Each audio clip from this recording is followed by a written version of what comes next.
Magandang gabi, Batangas. Narito ang mga balita sa Palakat Weekend News ngayong January 11, 2025. Formal nang pinasinayaan ng kauna-unahang flyover sa lungsod na ipinatayo sa ilalim ng Department of Public Works and Highways o DPWH noong January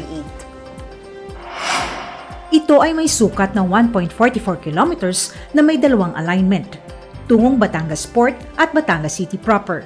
Binigyang diin ni Congressman Marvin Marino sa kanyang mensahe na ang nasabing proyekto ay bunga ng sama-samang pagsisikap at dedikasyon ng iba't ibang sektor mula sa national at local government.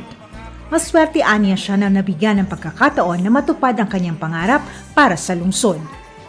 Lubos ang pasasalamat ng Barangay Chairperson ng Balagtas na si Cynthia Culya sa konstruksyon ng flyover na aniya ay malaking tulong hindi lamang upang maibsan ng trapiko, gayon din dulot aniya nito ay mabilis na pagbiyahe ng mga kalakal na magdudulot ng patuloy na pag-unlad ng lungsod. Dumalo at nakiisa sa isinagawang blessing at ribbon cutting sina DPWH Assistant Regional Director Engineer Joel Limpenco at 2nd District Engineer Sonia Paglikawan, gayon din ang mga miyembro ng Sangguniang Panglungsod.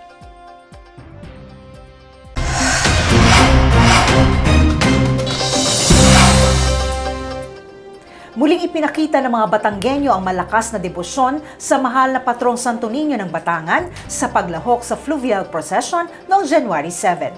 Narito ang report.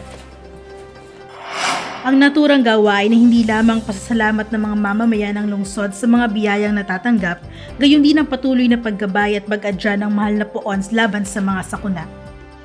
Nagsimula ang fluvial procession na nilahukan ng mahigit sa 20 bangka sa Barangay Santa Clara patungong Kalumpang River.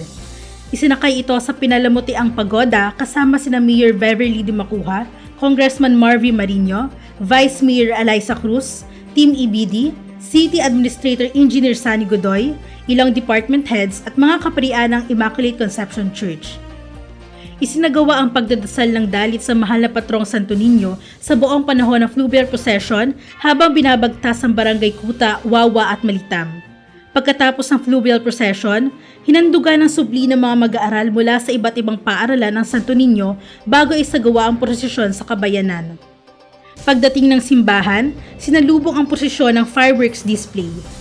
Nagtapos ang nasabing religious activity sa pamamagitan ng isang banal na misa sa Basilika na siyang simula ng unang gabi ng nobena para sa mahal na patrong Santo Niño.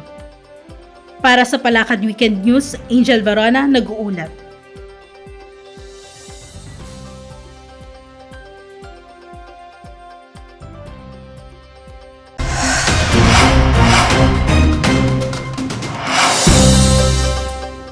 Binigyang parangal ng mga mag-aaral ng iba't ibang paaralan sa lungsod ang mahal na patrong Santo Niño sa pamamagitan ng pagtatanghal sa Alay sa Santo Niño Concert sa People's Quadrangle.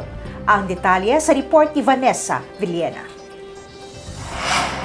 Ipinamalas ng mga estudyante ang kanilang angking talento sa pamamagitan ng musika, awit at sayaw bilang paraan ng pagpupuri at pasasalamat sa poon.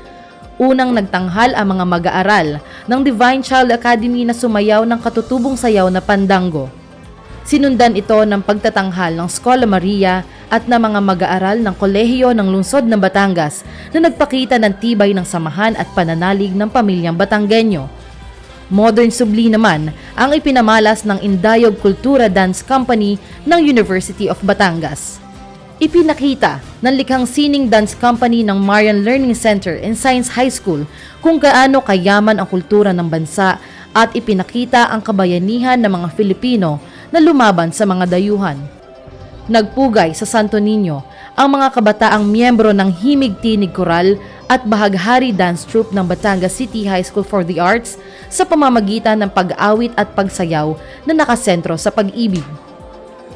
Fiesta de Batangan naman ang ipinakita ng binhing sining dance troupe bilang pagpupugay sa Santo Niño ng Batangan. Handog ng Diwayanis Dance Troupe ng Batangas State University ang sayaw sa saliw ng Maligayang Araw na isang classic folk song tungkol sa kultura ng mga Filipino. Vanessa April Villena reporting para sa Palakat Weekend News.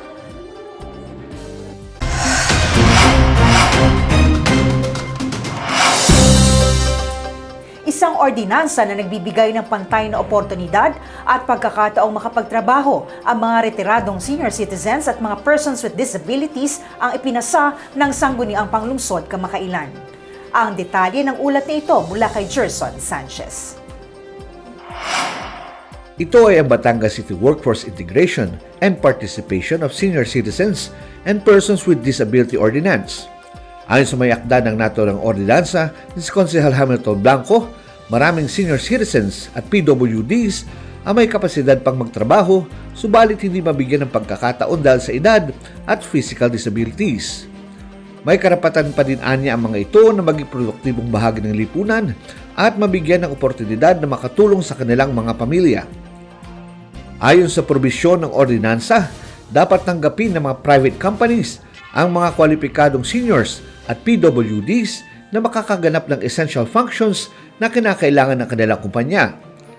Nakasaad din dito na ang mga qualified applicants ay nararapat na magkaroon ng kapantay na compensation, privileges, benefits, fringe benefits, incentives at allowances na tinatanggap ng karaniwang empleyado. Nakatakdang magbigay ng kaukulang training programs at skill development para sa mga ito ang tanggapan ng Senior Citizens Affairs, CSWDO at Persons with Disability Affairs Office upang higit na maitaas ang antas ng kanilang kasanayan. Para sa Palakat Weekend News, Gerson Sanchez reporting.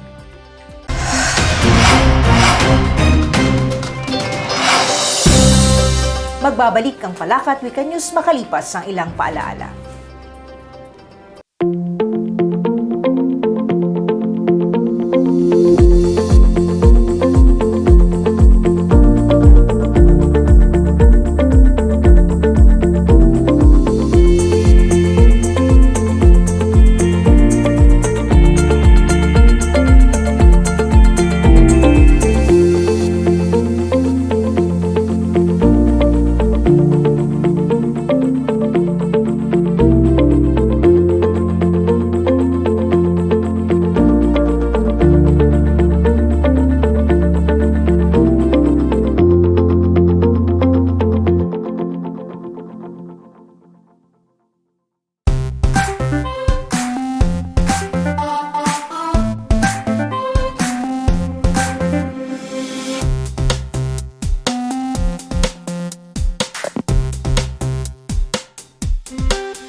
Sinimula na ng Integrated Business One-Stop Shop o BOSS ng pamahalaang lungsod ng operasyon ng e-BOSS Kiosk noong January 2. Layunin ng naturang online system kiosk na mapabilis ang pagpuproseso ng mga dokumento, partikular ang pagkuha at pag-renew ng business permit, special permit para sa mga contractor, gayon din ang pagbabayad ng occupational tax, real property tax at professional tax.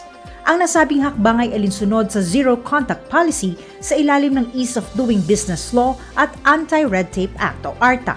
Hangad din ito na mabigyan ng kaalwanan ang mga kliyente na walang internet connection, habang ang online system naman ay maaaring gamitin kahit saan mang lugar sila naroroon.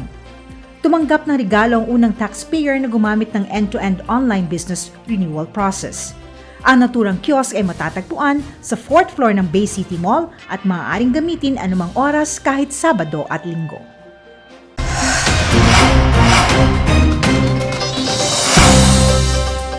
At yan ang kabuuan ng mga balitang tampok sa Palakat Weekend News ngayong gabi. Ako po si Rona Endaya Contreras. Magandang gabi at marami pong salamat sa inyong panonood.